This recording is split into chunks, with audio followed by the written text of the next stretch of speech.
Assalamualaikum warahmatullahi wabarakatuh. Kami dari kelompok yang beranggotakan 2 orang, yaitu saya sendiri Muhammad Awaludin Majid dan Ashraf Riyadsyah, akan membawakan tugas UTS dari mata kuliah SPK membuat presentasi dengan judul SPK Pemilihan Calon Mekanik pada Perusahaan Transportasi menggunakan metode Analitik Hierarki Proses atau AHP. Sistem Penunjang Keputusan (SPK). SPK adalah singkatan dari Sistem Penunjang Keputusan, Decision Support System atau DSS dalam bahasa Inggris. SPK adalah sebuah sistem informasi yang dirancang untuk membantu dalam pengambilan keputusan yang kompleks dan tidak terstruktur. SPK menggabungkan data, model analitik, dan antarmuka pengguna untuk membantu pengambil keputusan dalam menganalisis situasi dan membuat keputusan yang lebih baik. Metode-metode SPK. Simple Additive Weighting atau SAW. Metode ini juga dikenal sebagai metode penjumlahan terbobot. Langkah-langkahnya yaitu menentukan kriteria yang relevan dan bobotnya, melakukan normalisasi matriks keputusan, mengalihkan nilai normalisasi dengan bobot kriteria, menjumlahkan nilai terbobot untuk mendapatkan skor akhir, cocok untuk pengambilan keputusan yang memerlukan evaluasi multi kriteria dengan bobot yang berbeda. Analitik Hierarki Proses atau AHP. Metode ini menggunakan struktur hierarki untuk mengurai masalah menjadi submasalah yang lebih kecil. Langkah-langkahnya menyusun hierarki keputusan dari tujuan, kriteria hingga alternatif, melakukan perbandingan berpasangan untuk kriteria dan alternatif, menghitung bobot kriteria dan skor alternatif, menyusun prioritas berdasar skor akhir, cocok untuk pengambilan keputusan yang kompleks dengan banyak level kriteria. Technique for order of preference by similarity to ideal solution atau TOPSIS. Metode ini didasarkan pada konsep bahwa alternatif yang dipilih harus memiliki jarak terpendek dari solusi ideal positif dan jarak terjauh dari solusi ideal negatif. Langkah-langkahnya membuat matriks keputusan yang ternormalisasi, menentukan solusi ideal positif dan negatif, menghitung jarak setiap alternatif dari solusi ideal positif dan negatif, menentukan skor preferensi untuk setiap alternatif, cocok untuk situasi di mana perbandingan langsung antara alternatif diperlukan. Weight Product atau WP.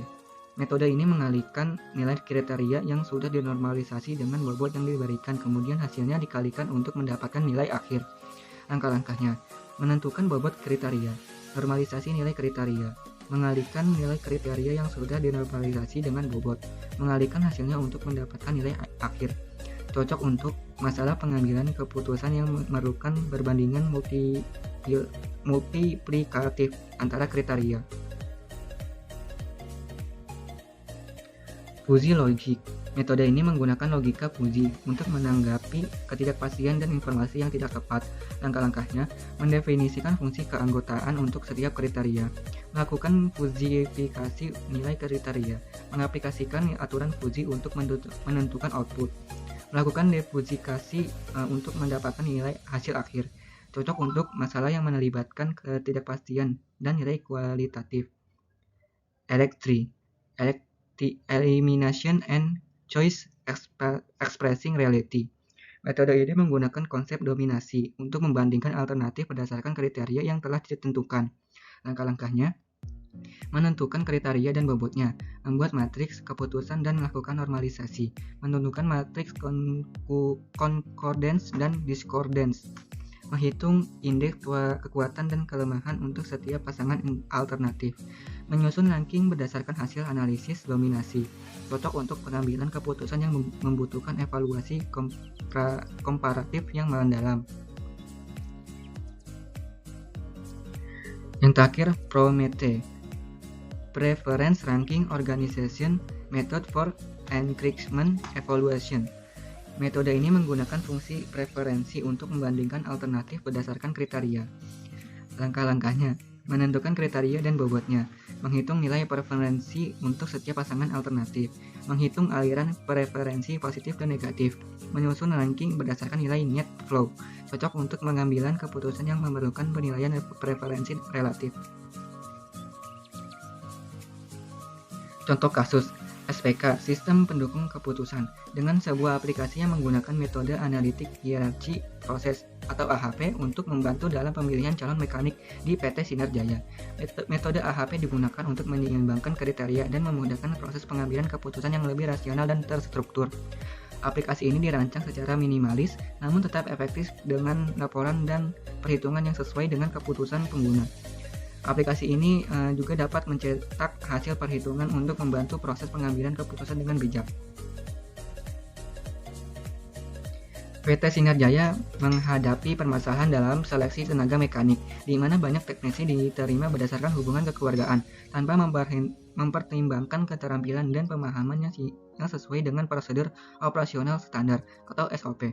Hal ini menyebabkan kekurangnya tenaga teknis yang terlatih secara profesional selama prosedur pemeliharaan, yang pada akhirnya dapat menyebabkan ketidaknyamanan perjalanan bagi penumpang. Yang selanjutnya akan dipresentasikan oleh Ashraf. Baik, selanjutnya saya akan melanjutkan presentasi di Majid. Selanjutnya adalah materi, metode, dan tujuan penelitian. Penelitian ini membahas penggunaan metode Analytic Hierarchy Process atau AHP dalam pemilihan calon mekanik di PT Sinar Jaya, perusahaan transportasi antar kota dan provinsi. Tujuan penelitian ini untuk mengembangkan aplikasi dan memastikan diterimanya kandidat mekanik yang memenuhi syarat. Metode AHP digunakan untuk menyeimbangkan kriteria dan memudahkan pengambilan keputusan yang rasional. Aplikasi ini dirancang minimalis dengan laporan yang sesuai dengan perhitungan dan juga sesuai dengan kebutuhan pengguna, serta dapat mencetak hasil perhitungan. Proses seleksi calon mekanik dilibatkan untuk memverifikasi data, pengalaman, pendidikan, dan skill dengan kriteria prioritas berdasarkan nilai yang telah ditetapkan. Perhitungan rasio konsistensi dilakukan untuk validitas hasil. Hasil akhir menunjukkan kualitas calon mekanik berdasarkan nilai total dari perhitungan. Selanjutnya kita masuk ke penentuan kriteria. Dalam penentuan kriteria, sebelum menghasilkan pengguna HP, kita harus menentukan beberapa nilai yang akan didapatkan dari kriteria dan nilai yang ada. Berikut adalah beberapa kriteria yang telah ditentukan. Tabel pertama, kita akan menentukan nilai dan kriteria dari kriteria pengalaman. Di sini dapat dilihat di tabel 1. Untuk pengalaman dengan nilai A adalah orang yang memiliki pengalaman lebih dari 7 tahun, dan nilai B adalah orang yang memiliki pengalaman dari 4 sampai 6 tahun, dan nilai C orang yang memiliki pengalaman 1 sampai 3 tahun. Selanjutnya tabel 2, kita akan menentukan nilai dari kriteria pendidikan. Nilai A adalah nilai dari orang-orang lulusan D3 dan S1 yang juga lulus dari SMK, dan nilai B orang yang lulus dari D1 atau D3 atau S1 tanpa lulusan SMK, dan nilai C dari lulusan SMK. Selanjutnya tabel ketiga yang nilainya dari kriteria kemampuan atau skill kita. Nilai A yaitu dari nilai minimalnya skor 81 sampai nilai maksimal skor 100, nilai B dari skor 61 sampai skor 80, nilai C skor 50 sampai skor 60. Berarti yang di bawah 50 itu tidak ada. Selanjutnya kita akan masuk ke penentuan prioritas. Dalam menentukan skala penilaian perbandingan dan rasio konsistensi kriteria dan alternatif dilakukan dengan perbandingan berpasangan yang dapat dilihat di bawah ini. Skala penilaian perbandingan pasangan. Lalu selanjutnya dalam proses pengambilan keputusan, penting juga untuk mengevaluasi tingkat konsistensi karena kita tidak ingin keputusan diambil berdasarkan pertimbangan yang kurang konsisten. Oleh karena itu, perlu dilakukan pemeriksaan konsistensi hierarki. Apabila nilai konsistensinya melebihi 10%, maka penilaian dari pertimbangan tersebut perlu diperbaiki. Namun jika rasio konsistensi CI atau IR kurang dari atau sama dengan 0,1, maka hasil perhitungan dianggap valid. Berikut adalah daftar indeks random konsistensi. Selanjutnya kita akan masuk ke penentuan prioritas kriteria. Bagaimana cara kita menentukan prioritas kriterianya dari calon-calon mekanik kita? Yaitu dengan mempertimbangkan beberapa kriteria yang telah kita tentukan, yakni kriteria dari pengalaman, pendidikan, dan nilai skill. Untuk menentukan prioritas kriteria, dibuatkan perbandingan pasangan yang dapat dilihat pada tabel 1 ini. Pada tabel 1, angka 1 di kolom pengalaman di baris pengalaman mencerminkan tingkat kepentingan yang setara antara faktor pengalaman dengan pengalaman. Sementara angka 3 di kolom pendidikan di baris pengalaman menunjukkan bahwa pendidikan memiliki tingkat kepentingan yang sedikit lebih tinggi. Lalu angka 0,33 di kolom pengalaman baris pendidikan ini merupakan hasil dari nilai 1 dibagi nilai 3. Angka-angka lainnya diperoleh dengan metode yang serupa, yakni rumusnya nilai baris kolom baru sama dengan nilai baris kolom lama dibagi jumlah masing kolom halaman. Hasil perhitungan dapat kita lihat di tabel nomor 2 ini. Pada tabel 2, angka 0,6522 ini di kolom pengalaman pada baris pengalaman diperoleh dengan membagi nilai kolom pengalaman pada baris pengalaman di gambar 1 nih. Di tabel 1 maksud saya, angka yang tercantum dalam kolom total pada tabel 2 didapat melalui penjumlahan setiap barisnya. Selanjutnya, kita masuk ke matriks penjumlahan tiap baris. Dibuat dengan melakukan perkalian antara nilai kriteria pada tabel 1 dengan matriks perbandingan pasangan pada tabel 2 yang hasilnya dapat dilihat pada tabel 3. Nilai 0,633 pada baris pengalaman kolom pengalaman di tabel ini diperoleh dari nilai prioritas baris pengalaman pada gambar pada tabel 2 dari prioritasnya 0,633 ini dikalikan dengan nilai baris pengalaman kolom pengalaman pada tabel 1, berarti dikalikan angka 1.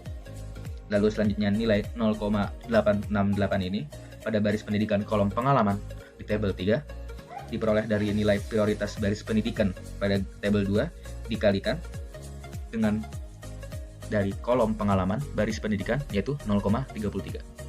Lalu kolom jumlah pada tabel 2 diperoleh dengan penjumlahan nilai pada masing-masing baris pada tabel tersebut. Misalkan 5,7001 pada kolom jumlah merupakan hasil penjumlahan dari 0,633 ditambah 1,9000 ditambah 3,1667. Dan ini merupakan tabel hasil dari penentuan prioritas kriteria dan matriks penjumlahan tiap baris. Untuk penerapan, di sini kita memiliki nilai-nilai tiap calon mekanik yang berbeda, seperti calon 1 yang memiliki pengalaman A, pendidikan B, skill C, dan calon 2 dengan pengalaman B, pendidikan C, dan skill B, dan calon ketiga dengan pengalaman C, pendidikan B, dengan skill A. Nilai total inilah yang dipakai sebagai dasar untuk menilai kualitas calon mekanik. Semakin besar nilainya, calon mekanik tersebut semakin berkualitas. Berikut adalah nilai-nilainya. Selanjutnya, kita masuk ke contoh tampilan menu input. Di sini terdapat menu input. Di bagian atas kita dapat memasukkan data dan di bagian bawah data kita akan ditampilkan. Data-data yang diinputkan sudah disusun sedemikian rupa sehingga pemanfaatan AHP nantinya akan dapat digunakan di dalam sistem. Kemudian apabila data-data cukup, user dapat membuka menu pengambilan keputusan yang akan menampilkan data AHP yang secara otomatis akan tampil di dalam menu. Contoh tampilan menu pengambilan keputusan. Pada menu pengambilan keputusan perhitungan akan dilakukan dengan menekan tombol hitung. Data tidak akan terupdate apabila tombol hitungnya tidak dipencet atau dilakukan. Kemudian setelah tombol hitung dilakukan, kita dapat membuka menu cetak untuk dapat melakukan cetak data dari perhitungan yang telah dilakukan. Contoh tampilan menu cetak. Pada menu cetak terdapat beberapa pilihan laporan yang ingin dicetak, seperti data pelamaran yang belum diproses, data pelamaran yang telah diproses, dan data penerimaan yang belum tercetak, dan penerimaan berdasarkan tanggal yang akan kita pilih nanti sendiri. Pengguna dapat memilih laporan yang ingin dicetak berdasarkan keperluan yang ada. Berikut adalah contoh hasil cetak dari tampilan menu cetak. Selanjutnya akan dilanjutkan oleh Majid. Oke, saya akan melanjutkan presentasi dari Ashraf. Hasil penelitian ini mencakup pengembangan aplikasi yang menggunakan metode Analytic Hierarchy Process atau AHP untuk membantu dalam pemilihan calon mekanik di PT Sinar Jaya. Aplikasi ini dirancang secara minimalis, namun tetap efektif dengan laporan dan perhitungan yang sesuai dengan kebutuhan pengguna. Aplikasi ini dapat memastikan diterimanya kandidat mekanik yang memenuhi syarat dengan efektif dan efisien. Proses seleksi calon mekanik melibatkan verifikasi data pengalaman, pendidikan, dan nilai skill dengan kriteria prioritas ditentukan berdasarkan nilai yang telah ditetapkan oleh setiap kriteria. Perhitungan rasio konsistensi dilakukan untuk memastikan validitas hasil. Hasil akhir menunjukkan kualitas calon mekanik berdasarkan nilai total yang diperoleh dari perhitungan. Aplikasi ini juga dapat mencetak hasil perhitungan untuk membantu proses pengambilan keputusan dengan bijak. Berdasarkan informasi yang disediakan dalam kutipan, kesimpulan yang dapat diambil adalah sebagai berikut. Pertama, penggunaan metode Analytic Hierarchy Process atau AHP dalam pemilihan calon mekanik di PT Sinar Jaya telah membantu dalam mengembangkan aplikasi yang memudahkan perhitungan dan pengambilan keputusan. Kedua, aplikasi ini dirancang secara minimalis, namun tetap efektif dengan laporan dan perhitungan yang sesuai dengan kebutuhan pengguna. Metode AHP digunakan untuk menyeimbangkan kriteria dan memudahkan proses pengambilan keputusan yang lebih rasional dan terstruktur. Keempat, metode proses seleksi calon mekanik melibatkan verifikasi data pengalaman, pendidikan, dan nilai skill dengan kriteria prioritas yang ditentukan berdasarkan nilai yang telah ditetapkan. Kelima, perhitungan rasio konsistensi dilakukan untuk memastikan validitas hasil akhir dalam menentukan kualitas calon mekanik. Yang terakhir, diharapkan penggunaan aplikasi ini dapat meningkatkan efektivitas operasional perusahaan transportasi dan kepuasan pelanggan. Mungkin itu saja presentasi yang dapat kami lakukan, kurang lebihnya mohon maaf. Sekian dari kami, Assalamualaikum warahmatullahi wabarakatuh. Terima kasih.